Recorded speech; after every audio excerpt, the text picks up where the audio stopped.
Hello everyone, नमस्ते। Welcome back to classes by Babita Gupta, Hawks educational institute. तो स्वागत है आप सभी का आज के इस क्लास में। तो इसमें हम डिस्कस करने वाले हैं आज कम्युनिकेटिव लैंग्वेज टीचिंग CLT।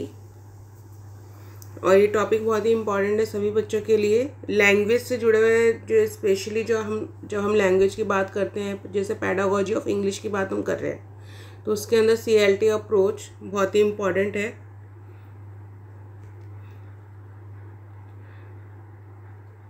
तो देखिए, पहली बात तो जो बच्चे नए हैं चैनल को लाइक सब्सक्राइब ज़रूर करें, शेयर करें, दूसरों के साथ भी नॉलेज को ज़रूर बांटें।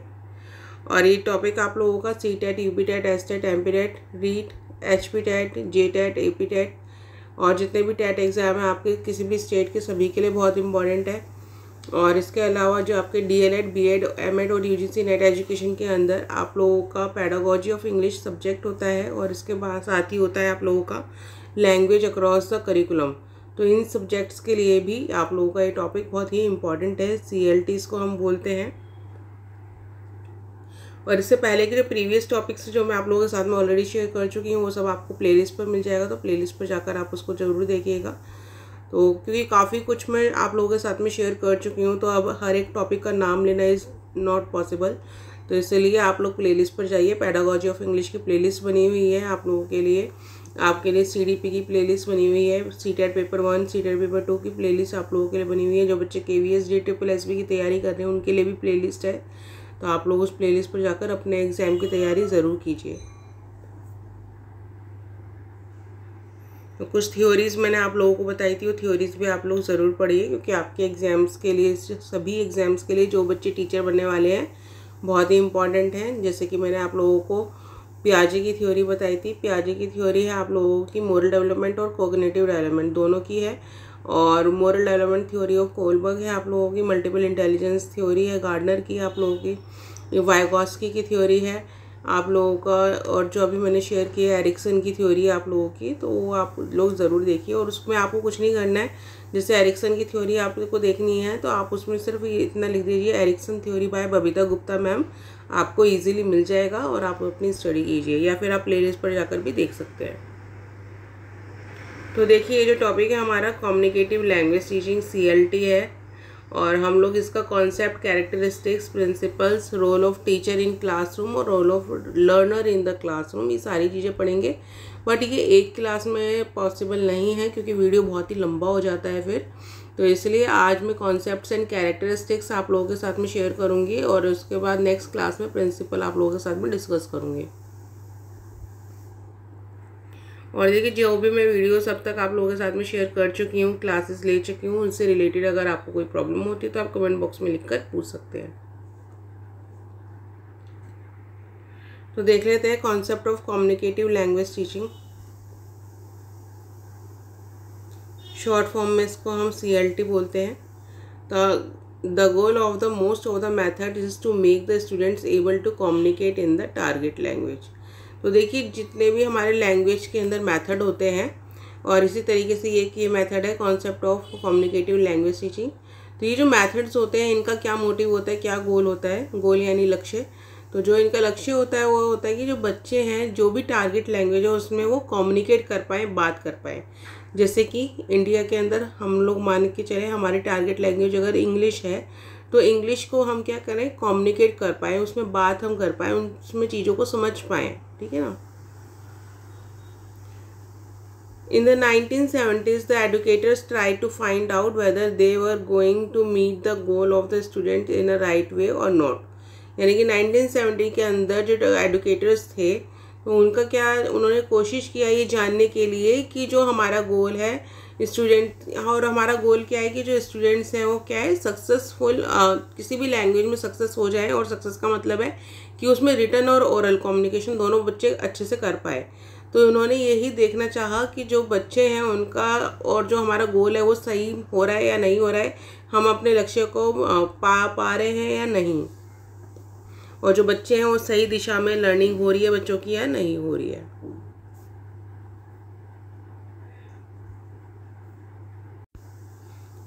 It had been observed that students were able to write and read the sentences in target language correctly यानी कि ऑब्ज़र्व किया गया, जैसा कि अभी बताया था हमने, जो एडुकेटर्स हैं उन्होंने क्या है ऑब्ज़र्व किया और फाइंड आउट करने की कोशिश की।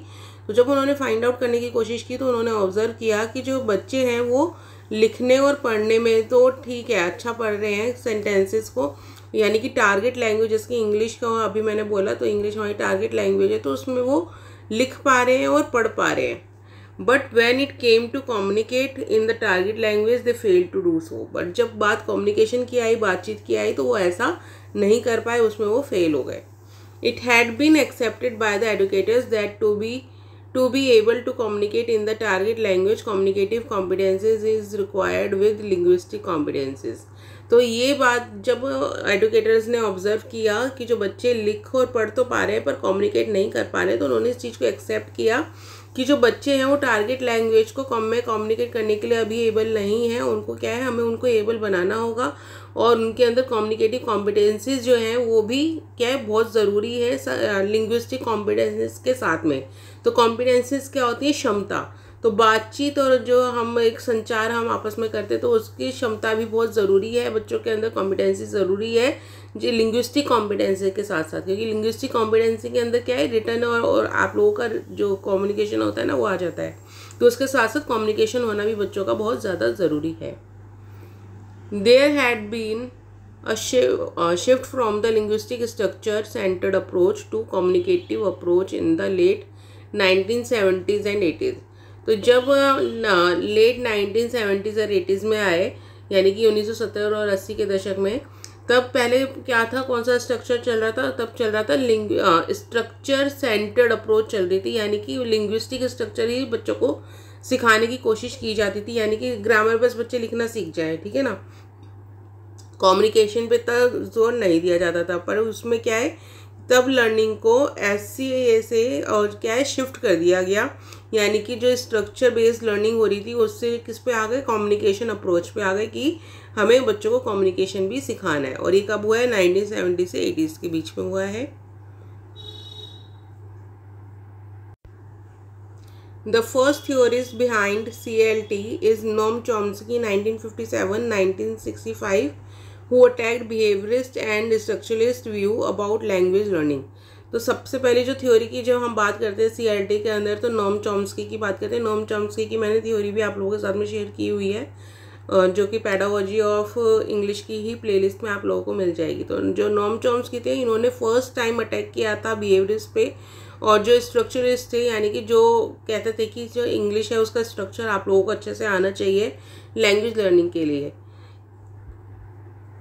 According to him, new language is produced in each utterance, correcting the belief that language is limited to structure। यानी कि उनका मानना था कि जब भी हम कोई नई लैंग्वेज सीखते हैं और हम चाहते हैं कि वो पूरी तरीके से सही हो, तो उसमें सिर्फ हमें स्ट्रक्चर तक ही लिमिट नहीं रहना होगा, क्योंकि अभी की जो लैंग्वेज अभी बच्चे सीख रहे हैं वो क्या सिर्फ स्ट्रक्चर तक लिमिट है, और जबकि हमें अगर उनको हम चाहते हैं कि वो प्रोफिशिएंसी ले लें तो स्ट्रक्चर से बाहर आके उसमें वो कम्युनिकेट भी कर पाए। CLT is an approach to teach foreign or second language which emphasizes on communicative competency। तो CLT क्या है, CLT एक इस तरीके की अप्रोच है, इसको हम क्या बोलते हैं, लैंग्वेज टीचिंग इसको हम बोलते हैं, जो कि सेकंड लैंग्वेज को सीखने के लिए किया जाता है। किसी भी फॉरेन लैंग्वेज या सेकंड लैंग्वेज को सीखने के लिए हम CLT का यूज़ करते हैं, जो कि किस पे एम्फसाइज करती है, एम्फसाइज मतलब जोर देती है, किस चीज़ पे जोर देती है कि हमारे अंदर क्या होनी चाहिए, कम्युनिकेटिव कॉम्पिटेंसी होनी चाहिए, यानी कि बातचीत करने की क्षमता होनी चाहिए। It also emphasises on interaction as a mean to teach language.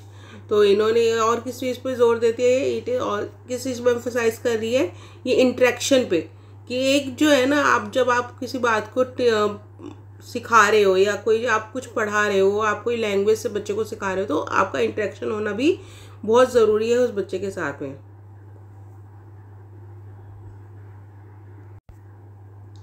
Communicative language teaching replaced the situation language teaching which had been used to teach English as a second or foreign language।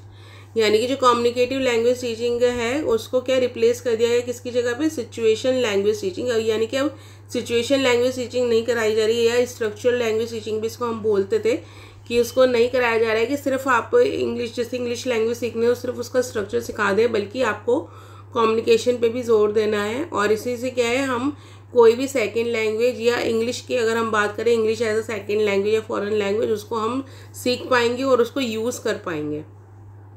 It had been considered as a major British approach, यानी कि इसको कैसे consider करा गया है, इसको British approach का माना गया कि ये एक बहुत ही बड़ी ब्रिटिश अप्रोच है। In the mid of 1970s the scope of communicative language teaching has extended, यानी 1970 के दौरान इसमें क्या है, कम्युनिकेटिव लैंग्वेज टीचिंग का दायरा और बढ़ गया। Both American and British proponents now see it as an approach that aims to make communicative competency the goal of language teaching and the develop procedure for the teaching of 4 language skills that acknowledge the interdependence of language and communication। और इसमें किसका नाम दिया गया, Richard and Rogers का नाम दिया गया 1986, क्योंकि देखिए जो CLT में इनका भी बड़ा रोल रहा है रिचर्ड एंड रोजर्स का। तो इनके अकॉर्डिंग भी क्या था, जो हम बात कर रहे हैं कम्युनिकेशन लैंग्वेज टीचिंग की बात कर रहे हैं, तो इसको क्या है कि दोनों अमेरिकन और ब्रिटिश जो प्रोपोनेंट थे उन्होंने ही इस अप्रोच को माना और इसको एक्सेप्ट किया, क्योंकि जो इसका जो गोल था वो गोल क्या था कि हम एक प्रॉपर प्रोसीजर के थ्रू बच्चों को एक लैंग्वेज सिखा सकें, टारगेट लैंग्वेज, और बच्चे क्या है हर एक चीज़ अच्छे से सीख पाएँ।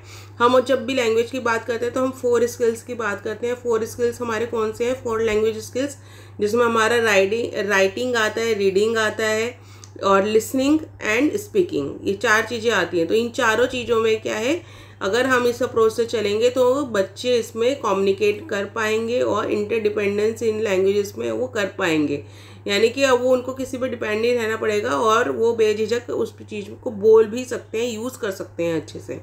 तो ऐसा कुछ कहना था रिचर्ड एंड रोजर्स का। तो CLT अप्रोच में आप लोगों का नोम चॉम्स्की और रिचर्ड एंड रोजर्स का भी नाम आता है। नेक्स्ट इसके कैरेक्टरिस्टिक्स आ जाते हैं। तो देखिए characteristics of communicative language teaching, जिसकी क्या विशेषताएं हैं, इसमें भी देखिए रिचर्ड का नाम लिखा हुआ है, क्योंकि जो बाद में जो मेन फेमस रही है थ्योरी इन्हीं की रही है, रिचर्ड की, रिचर्ड एंड रोजर्स। तो इसमें आप लोगों का फर्स्ट पॉइंट दिया गया है, it aims to make learners to attain communicative competency so that आएगा यहाँ पे, इसको आप यहाँ पे दैट कर लेना, so that learner can use language accurately and appropriately, यानी कि जो एम है कम्युनिकेटिव लैंग्वेज टीचिंग का, इसका क्या है कि जो बच्चों के अंदर क्या है कम्युनिकेटिव कॉम्पिटेंसी आ पाए, उनके अंदर बातचीत करने की क्षमता आ पाए, और वो जो लैंग्वेज है हमारी, जो भी टारगेट लैंग्वेज है, उसको एक्यूरेटली और अप्रोप्रिएटली उसको यूज़ कर पाएँ, उसको उसमें, यानी कि जो हम 4 स्किल की बात करते हैं अभी जो मैंने आप लोगों को बताया, राइटिंग, रीडिंग, स्पीकिंग और लिसनिंग, चारों स्किल्स उनके अंदर क्या हो, एकदम एक्यूरेटली वो उनको यूज़ कर पाए उसमें लैंग्वेज को, यानी कि दक्षता पा लें उसके अंदर। नेक्स्ट इसमें सेकंड पॉइंट आप लोगों का, the major focus while using CLT approach is on the learner, यानी कि जब हम CLT अप्रोच की बात करते हैं तो हमारा फोकस किस पे होता है, लर्नर पर होता है। तो देखिए लर्नर कौन है, चाइल्ड है। तो हम तो वैसे भी जब एजुकेशन की बात करते हैं तो चाइल्ड सेंटर्ड एजुकेशन की बात करते हैं, तो यहाँ पे भी सेम ही चीज़ है आपका कि जो फोकस है वो किस पे है, लर्नर पे है। नेक्स्ट है the teacher is just the facilitator who manages the environment and help the learner to become autonomous. तो टीचर क्या है, टीचर सिर्फ एक फैसिलिटेटर का काम कर रही है, जो बच्चों को सहायता प्रदान करेगी, उनके लिए एनवायरनमेंट एक प्रिपेयर करेगी ताकि बच्चों को हेल्प मिल पाए उस लैंग्वेज को सीखने के लिए, और बच्चे क्या हैं ऑटोनॉमस बन पाए, यानी कि स्वायत्ता उनके अंदर आ पाए, यानी कि वो खुद से उस चीज़ को यूज़ कर पाए। नेक्स्ट है the syllabus emphasises the functional use of language, यानी कि अब जो सिलेबस है वो भी क्या है, किस पे जोर दे रहा है, सिलेबस भी जो एम्फसाइज कर रहा है वो कर रहा है फंक्शनल यूज़ ऑफ लैंग्वेज, कि लैंग्वेज को हम प्रैक्टिकल तौर पर यूज़ कर पाएँ डेली, ठीक है ना। ऐसा नहीं है कि सिर्फ नोटबुक में आपने लिख दिए कुछ रूल्स और हो गई लैंग्वेज, ऐसा नहीं है, फंक्शनल है कि आप उसको काम में ला पाएँ।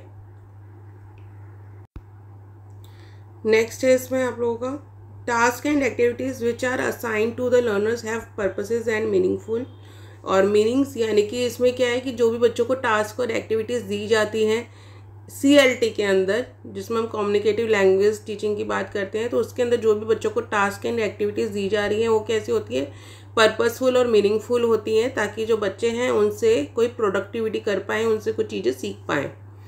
नेक्स्ट इसमें communicative activities enables the learners to attain communicative objectives of the curriculum.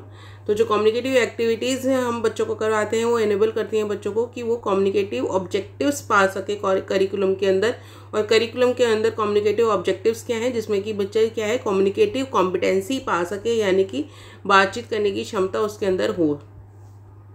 Next है इसमें communicative activities engages learner in communication, information sharing and a meaningful interaction. तो जब हम कम्युनिकेटिव एक्टिविटीज़ की बात करते हैं तो वो बच्चों को इंगेज करके रखती हैं कम्युनिकेशन के अंदर, यानी कि जिसमें बच्चे क्या है कम्युनिकेट कर पाते हैं। इन्फॉर्मेशन शेयरिंग, यानी कि जिसमें बच्चे अपनी इन्फॉर्मेशन शेयर कर सकते हैं। यानी इन्फॉर्मेशन शेयर कर सकते हैं का मतलब क्या है कि अपनी बात बता सकते हैं कि वो कैसा फील कर रहे हैं, क्या कर रहे हैं, क्या करना चाहते हैं। तो इस तरीके से वो बात अपनी शेयर कर सकते हैं। एंड अ मीनिंगफुल इंटरेक्शन इसके अंदर हो सकता है किसी के भी साथ में। क्या है, अगर आपको बात करना आता है किसी भी लैंग्वेज में तो आप जिस इंसान को वो लैंग्वेज आती है उसके साथ में वो आप एक मीनिंगफुल इंटरेक्शन कर सकते हैं। तो ये सारे कैरेक्टरिस्टिक्स हैं जो मैंने आप लोगों के साथ में डिस्कस किए। तो आज मैंने आप लोगों के साथ में CLT का कॉन्सेप्ट और इसका कैरेक्टरिस्टिक्स शेयर किए हैं। आई होप कि क्लियर है। अगर आप लोगों को समझने में कोई प्रॉब्लम हो या कोई किसी भी पॉइंट में अगर कोई डाउट हो आप कमेंट बॉक्स में लिखकर पूछ सकते हैं। और जो प्रीवियस वीडियोस हैं वो आप लोग प्लेलिस्ट पर जाकर ज़रूर देखें। पैडागोजी ऑफ इंग्लिश के नाम से प्लेलिस्ट है, और जो भी आप लोगों का सब्जेक्ट है उसके नाम से प्लेलिस्ट बनी हुई है, उस पर जाकर आप अपने एग्ज़ाम की तैयारी अच्छे से कीजिए। और वीडियो अगर इन्फॉर्मेटिव लगे तो वीडियो को लाइक, सब्सक्राइब एंड शेयर ज़रूर करें और मेरे साथ इसी तरीके से बने रहें। और जो आप लोगों के लिए लाइव सेशन लेती हूँ 10 PM पे, उसको ज़रूर अटेंड करें और अपने एग्ज़ाम की तैयारी करते रहें। तो चलिए अभी के लिए यहीं पे क्लास ओवर करती हूँ। थैंक यू, धन्यवाद। जल्दी मिलते हैं नेक्स्ट क्लास में।